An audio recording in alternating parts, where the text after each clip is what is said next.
मजदूरों के बिना कहीं विकास नहीं हो सकता। मजदूर जान हथेली पर रखकर उद्योगों को बढ़ावा देते हैं। आंध्र प्रदेश के विशाखापट्टनम में प्लास्टिक की फैक्ट्री एलजी पॉलीमर में बीते दिनों जहरीली गैस का रिसाव होने के कारण करीब 10 मजदूरों की मौत हो गई थी, जबकि 300 के करीब लोगों को अस्पताल उपचार के लिए भर्ती करवाया गया। वह 5000 के करीब अन्य ज्यादा बीमारी का शिकार हैं। मजदूरों की मौत पर गहरा दुख प्रकट करते हुए भारतीय राष्ट्रीय कांग्रेस इंटक के राष्ट्रीय प्रधान दिनेश सुंदरियाल ने कहा कि एलजी पॉलीमर प्लास्टिक फैक्ट्री में जहरीली गैस के रिसाव से हुई इस बड़े हादसे में मौत का शिकार हुए मजदूरों के राज्य सरकार व फैक्ट्री मालिक 50-50 लाख रुपए का मुआवजा राशि प्रदान करे व प्रत्येक परिवार के एक योग्य व्यक्ति को नौकरी दी जाए। इसके अतिरिक्त फैक्ट्री मालिक पर एफआईआर दर्ज होनी चाहिए। दिनेश सुंदरियाल ने कहा कि आज आंध्र प्रदेश के अंदर विशाखापट्टनम में जो फैक्ट्री प्लास्टिक की फैक्ट्री जो वहां पर थी, जिसमें हमारे मजदूर और बच्चे उसमें दम तोड़ा है उसके गैस से, जहरीली गैस से।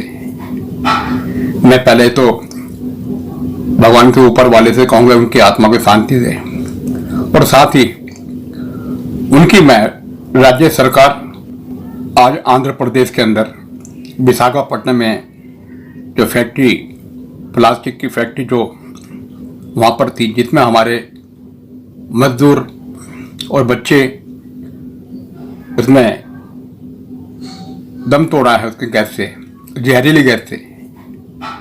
मैं पहले तो भगवान के ऊपर वाले से कहूँगा उनकी आत्मा को शांति दे, और साथ ही उनकी मैं राज्य सरकार और फैक्ट्री मालिक से कहूँगा 50-50 लाख रुपए की उनको धनराशि प्रदान की जाए मदद के तौर पर। प्रत्येक परिवार के बच्चों को उनके सरकार कहीं उनको नौकरी दे, और साथ ही इसके फैक्ट्री मालिक के ऊपर केस दर्ज हो और एफआईआर लॉन्च हो इसके ऊपर। इसको पता लगे इंसान की कीमत क्या होती है। हम लोग अपनी जान को हथेली पे रखकर इनके उद्योग को बढ़ावा देते हैं, इनके कारोबार को बढ़ावा देते हैं। आप देश में कहीं भी देख लीजिएगा, बिना मजदूर के कहीं विकास नहीं है। आपकी चाहे कोयले की खान हो, हम लोगों ने एक बार कोल डिपो में हड़ताल की थी, कहीं आपको याद होगा, जहां हमारा मजदूर कई सौ फुट नीचे जाता है खान के अंदर, और किसी किसी खान में पानी भी आ जाता है, वो ऊपर आता ही नहीं। आप सीमेंट की फैक्ट्री में लगाइए, मास्क तो हम लोग अब पहन रहे हैं, सीमेंट की फैक्ट्री में तो उन पे पूरा पट्टा लेगा, क्योंकि सीमेंट उड़ता है। आप चूने की फैक्ट्री में लगा लें। मैं तो खुद एक बार अटारी बॉर्डर पे जाके मैंने खुद देखा, जहाँ मालगाड़ियाँ आती हैं और डंप आते हैं सीमेंट के, और सीमेंट का जो गोदाम है वहाँ जो सीमेंट रखते हैं लीवर, उनकी उम्र मुश्किल से 35 साल या 40 साल से ऊपर नहीं होती। वो लोग से मेरी बातें कह रही हैं, हम लोग 35-40 साल से ऊपर नहीं जिंदा रह सकते, क्योंकि हमें दमे की और सांस की बीमारी हो जाती है। उस सीमेंट अंदर जाता है, उस सांस की बीमारी, वो मर जाता है। जो उनके ऊपर एक बैच होता है, वो बैच फिर उसके लड़के को आता है।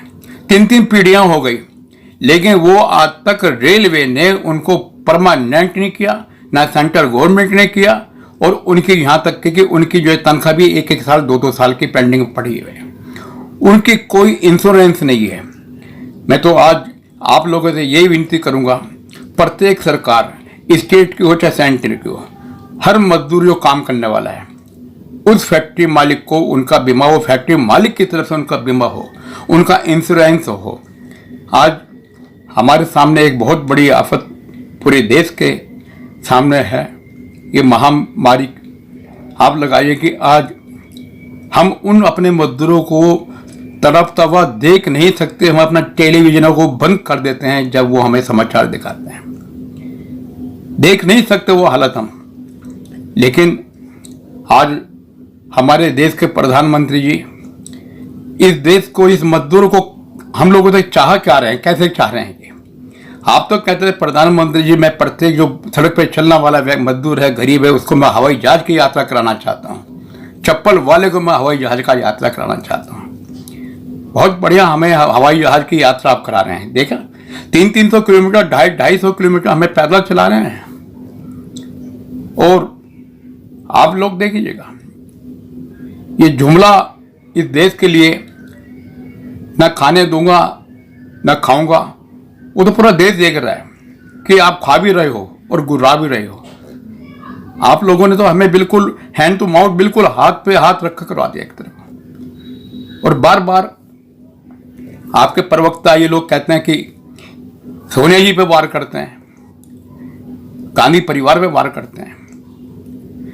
जो आजादी, जो देश के लिए कुर्बानी राहुल गांधी परिवार ने दी है, वो तो आप लोग, ये आपके जो प्रवक्ता हैं, ये तो कभी जिंदगी में उस टाइम पैदा भी नहीं हुए होंगे, इनको होश भी नहीं होगी।